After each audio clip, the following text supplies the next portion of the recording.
Hey folks, so this is the second part in my multi-video series where I go through my personal process of making guns for content packs in Vix Point Blank.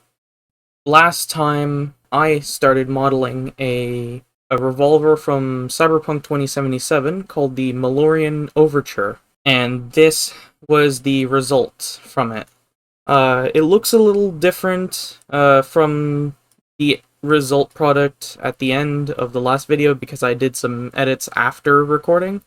So I'll just point out those edits right now. So what I did was I added some extra detail on the back here to cover up the barrel chamber thingy. I still don't know the name of it.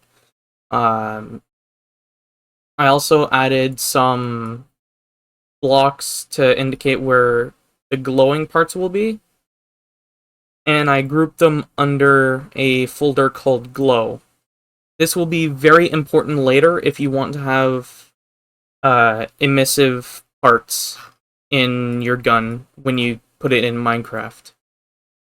The next part I did, I also added a block where the barrel of the gun would be, and I added an extra block here for smaller detail.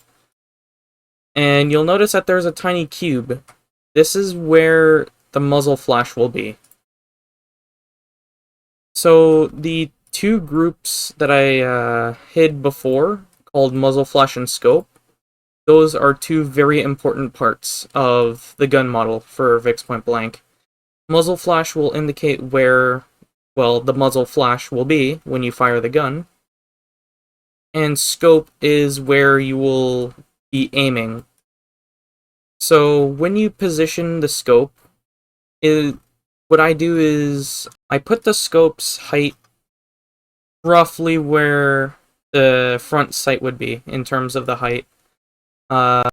So for this case, I put it halfway through, and this should help with aiming quite a lot, rather than having it sink just below or just above or whatever. I also slightly modified the chamber as well.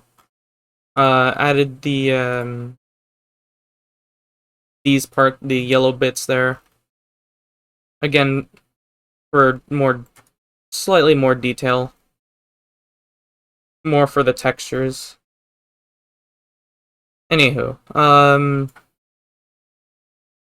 what was I gonna do? Alright, there's still some things that I want to model that aren't, that doesn't exist yet for the gun.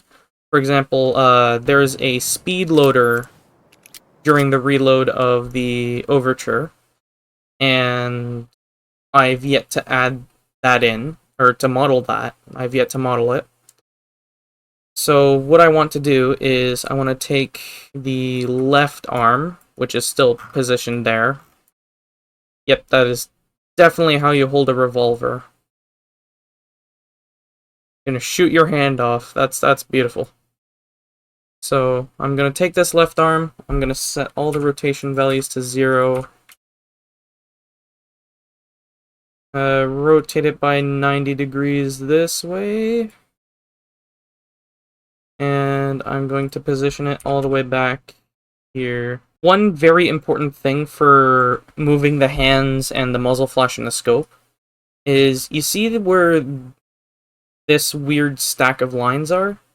That's the pivot point of the model. So it indicates where the model is going to be rotated at. If you mess with the pivot point, let's just say I'm just going to move the pivot point all the way out here, for example. If I try to rotate it, it's going to act very weird. And even more so when you go to animate it. So it's best that you move the group and not the cube. You could select the cube, like by clicking it, but again, when you move it, you're going to move the cube and not the pivot point. So just watch out for that. And as for the speed loader, I think I have an idea of how I want to do this. So I want to duplicate that. I'm gonna delete this cube. Resolve this group. Name this speed loader. I'm gonna take it out of the gun. Actually, no, not right now. I'm gonna place it just above so I can work on it. So what I had in mind for this speed loader is getting rid of all of these extra cubes. So now that we have our speed loader, now it's time for texturing. So for this part, we need to go over to the Paint tab and click on Create Texture. I'm going to name this Malorian Arms Overture, just like I did with the model. And I don't think I'm going to be scaling anything, so I'm going to uncheck or keep padding unchecked. Really, it just adds an extra pixel of gap between each part of the texture. So we're going to hit confirm, and there we go. We have our model, or we have our texture. So what I'm going to do now is I'm going to hide the scope, hide the muzzle flash, both left and right arms. So now we just have the speed loader and the gun. From here, I'm just going to pick a shade of gray, click the paint bucket, and set the fill mode to element. We're not adding in any details just yet.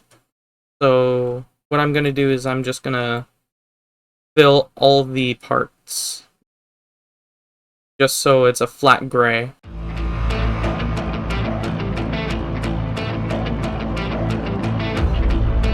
For details that I know are not going to be a flat gray, I'm gonna leave them as is for now.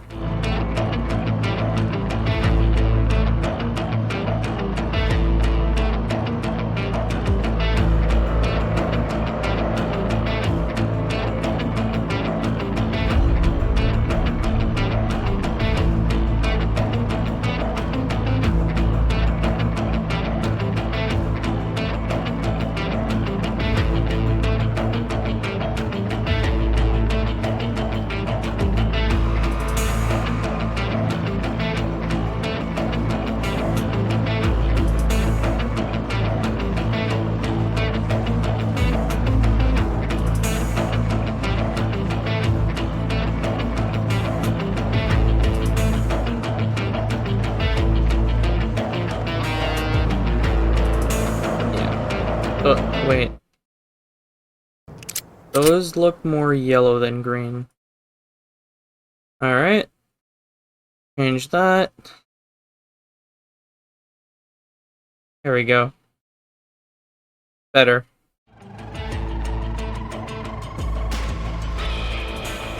And we can hide the glow for now because we are not going to texture that any further.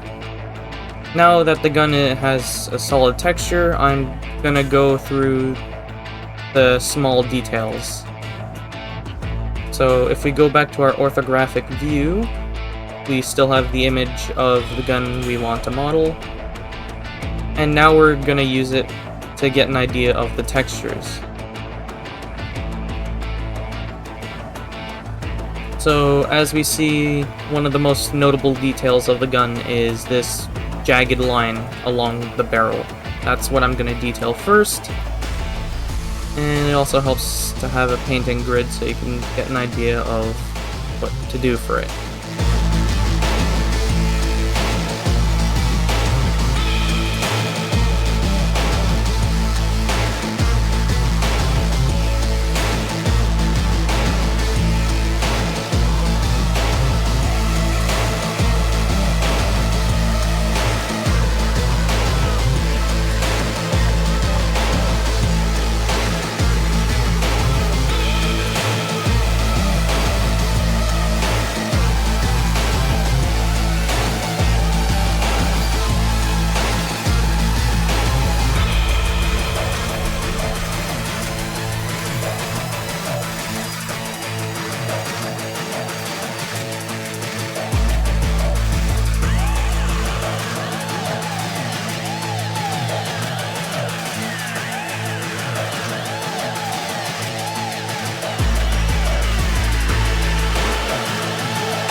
I'm liking the way this is looking.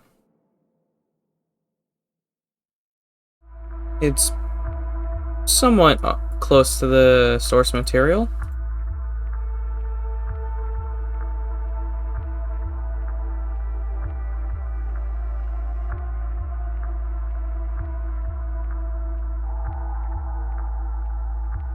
There's still some things I still have to do.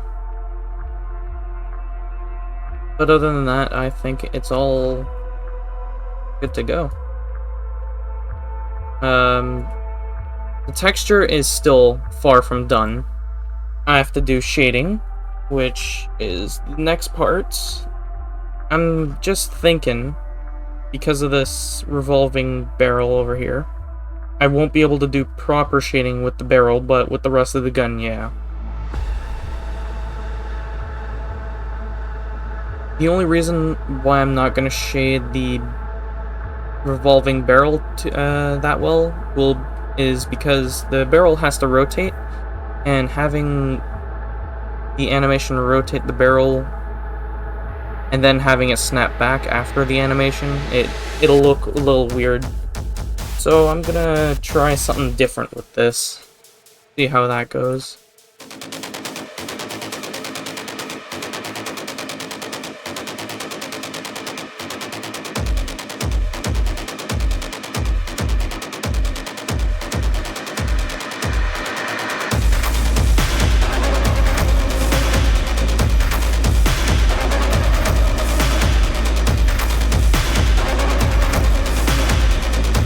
One tool that really helps with shading, to see like what parts I've shaded and what parts I haven't, is this little thing up here called shading. Just click it and it removes all the already done shading done by Minecraft, how that renders. So you can see like all these flat colors, I'd need to change them.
So now it's time to actually shade the rest of the gun, rather than doing the manual shading like what I did with the barrel here, or the chamber, whatever.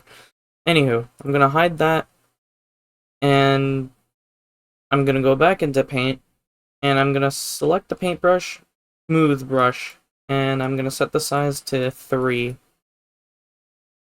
Now what I do here is, for the color section, I put the primary color to white and the secondary color to black. For the whites, I have the opacity set to around between 5 and 15. It helps with the whites, like just making things brighter on certain areas. Oh yeah, now because this gun is supposed to be a lot shinier than other guns, so something like the other Malorian arms, the 3516, I'm gonna make this gun a lot more, or look a lot more shiny by applying more layers of this white on top and make the darker spots a lot darker than usual. In this case, it's mostly just about contrast between the colors.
one thing that I usually do quite a bit is just try and add just a tiny bit of noise to unshaded parts, just to give them more roughness to it.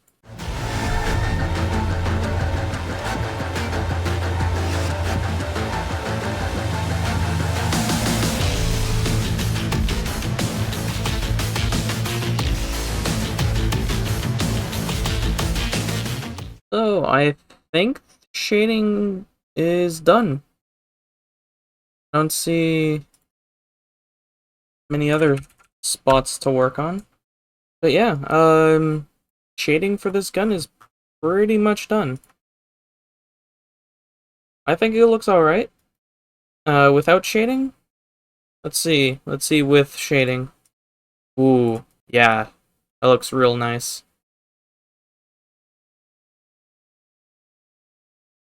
Oh, wait. I almost forgot about this part. Well, I'll do that, uh, after the recording. But pretty much this has been finishing up the rest of the model and shading, or texturing. Hope you all enjoyed, and see you all in the next piece, next video.